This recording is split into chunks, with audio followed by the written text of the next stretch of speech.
Welcome students in today's video lecture. Janta High School and Junior College Shirur. Standard 5th, Subject Maths. Subject teacher is Mrs. Jagdale RR.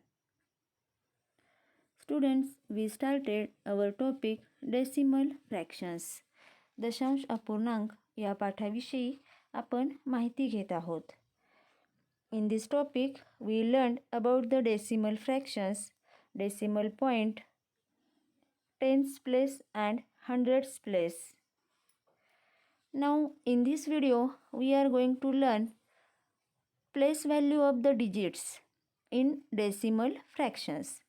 म्हणजेच decimal फ्रॅक्शनमध्ये असणारे जे digits आहेत म्हणजे जे अंक आहेत त्यांच्या स्थानिक किमतीविषयी आपण माहिती घेणार आहोत.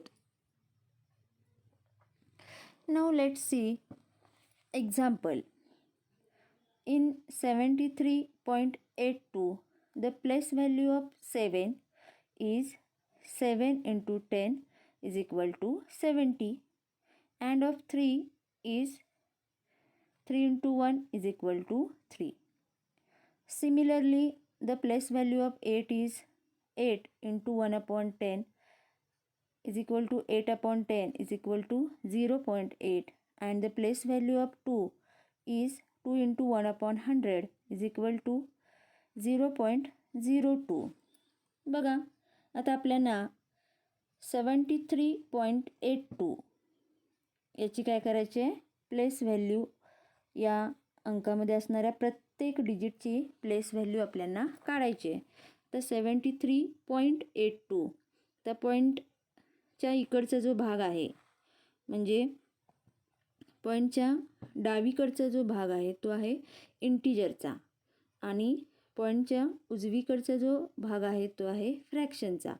म्हणजे 73 पॉईंटच्या अलीकडे जे येतात संख्या त्या पूर्ण असतात, पूर्णांक असतात आणि पॉईंट नंतरचे जे अंक आहेत ते अपूर्णांक दर्शवतात. त्यामुळं आता याची प्लेस व्हॅल्यू लिहित असताना 73.82 म्हटल्यावर 73 या नंबरची प्लेस व्हॅल्यू आपण याच्यामध्ये असणाऱ्या डिजिटचे प्लेस व्हॅल्यू नेहमीच्या पद्धतीनं लिहायच्यात. आता आपल्याला माहिती आहे की इथं 7 जो आहे 73मध्ये हा जो 7 आहे तो टेन्स प्लेसला आहे, त्यामुळे याची प्लेस व्हॅल्यू असणार आहे 70. 3 जे आहे ते युनिट प्लेसला आहे, त्यामुळे याची प्लेस व्हॅल्यू असणार आहे 3.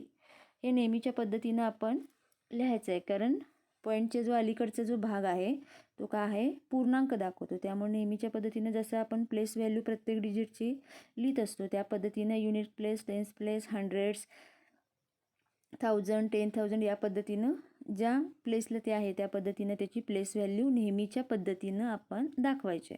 त्यानंतर पॉईंटच्या पुढचा जो भाग आहे, पॉईंटचा पुढचा भाग, आता 0.82, आता पॉईंटचा जो पुढचा भाग आहे तो फ्रॅक्शन दाखवतो. त्यामुळे 82 इथं 8ची प्लेस व्हॅल्यू 80 आणि 2ची 2 असं लिहायचं नाही आहे, कारण 82 हे पॉईंटच्या नंतर आहे ते फ्रॅक्शन दाखवतं आपल्याला. त्यामुळे 8 जे आहे ते 10th प्लेसला आहे. पॉईंट नंतरचा आलेला पहिला अंक जो आहे तो 10th प्लेस दाखवतो. त्यामुळं 0.8 याची प्लेस व्हॅल्यू लिहित असताना 8 upon 10 इज इक्वल टू 0.8 अशा पद्धतीनं दाखवायचे. आणि पॉईंट नंतरचा जो 2 नंबरचा जो अंक आहे तो 100th प्लेस दाखवतो.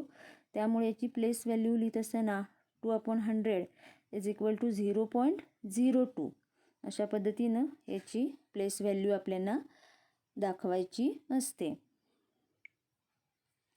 Now let's see another example. Place values of the digits in 210.86. आता आपल्याला हा नंबर दिलेला आहे बघा 210.86. आता मी सांगितलं की पॉईंटच्या अलीकडचा जो भाग आहे, पॉईंटच्या अगोदरचा भाग तो इंटिजर आहे, पूर्णांक आहे. नेहमीच्या संख्येमध्ये असणारी ज्या अंकांची जशी प्लेस व्हॅल्यू आपण दाखवतो त्याच पद्धतीने प्लेस व्हॅल्यू आपल्याला याची दाखवायची आहे.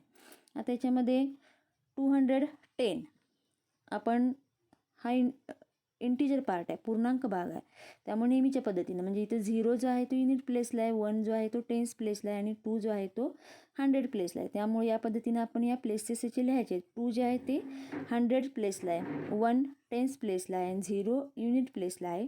नेहमीच्या नंबरला जसं आपण प्लेस लिहितो त्या पद्धतीनंच याचे प्लेस लिहायचे आहेत, कारण पॉईंटचा जो अलीकडचा जो भाग आहे तो नेहमीसारखा इंटिजर दाखवतो, म्हणजे पूर्णांक संख्या दाखवते. आता पॉईंटच्या पुढचा जो भाग आहे तर इथं 8 जो आहे ते 10th प्लेस दाखवतं आणि 6 जे आहे ते 100th प्लेस दाखवतं. त्या पद्धतीनं आता आपल्याला याची प्लेस व्हॅल्यू लिहायची आहे.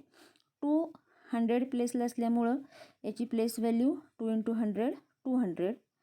आता 1 10th प्लेसला आहे त्यामुळे याची प्लेस व्हॅल्यू असणार आहे 10 आणि 0 युनिट प्लेसला आहे त्यामुळे याची प्लेस व्हॅल्यू असणार आहे 0.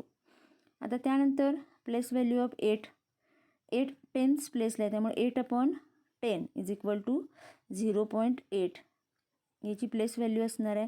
आणि 6 जे आहे ते आपल्याला 100th प्लेसला आहे त्यामुळं हे काय असणार आहे 6/100, त्यामुळे याची जी प्लेस व्हॅल्यू आहे ती 0.06 अशी येणार आहे.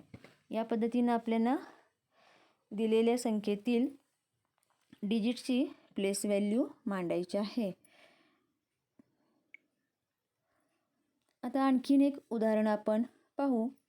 त्याच्यामध्ये आपल्याला एक नंबर दिलेला आहे 48.84. आता आपल्याला काय करायचं आहे, write down the place value of each digit. या नंबरमधील प्रत्येक डिजिटची प्लेस व्हॅल्यू लिहायची आहे. आता मी सांगितलं की पॉईंटच्या आधीचा जो भाग आहे तो इंटिजर आहे नेहमीच्या पद्धतीनं आणि पॉईंटच्या पुढचा जो भाग आहे तो फ्रॅक्शन आहे. त्यामुळे पॉईंटच्या आधीचा जो भाग आहे तो नेहमीच्या पद्धतीनं आपण लिहायचा आहे. आता इथं 4 हे 10th प्लेसला आहे त्यामुळे याची प्लेस व्हॅल्यू असणार आहे 40.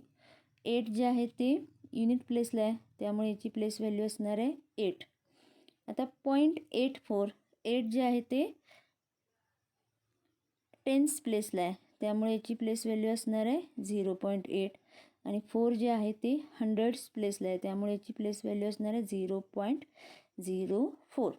अशा पद्धतीनं आपल्याला या डेसिमल फ्रॅक्शन्समधल्या डिजिट्सची प्लेस व्हॅल्यू सांगता येते. Students, now we have to solve problem set number 38. Thank you.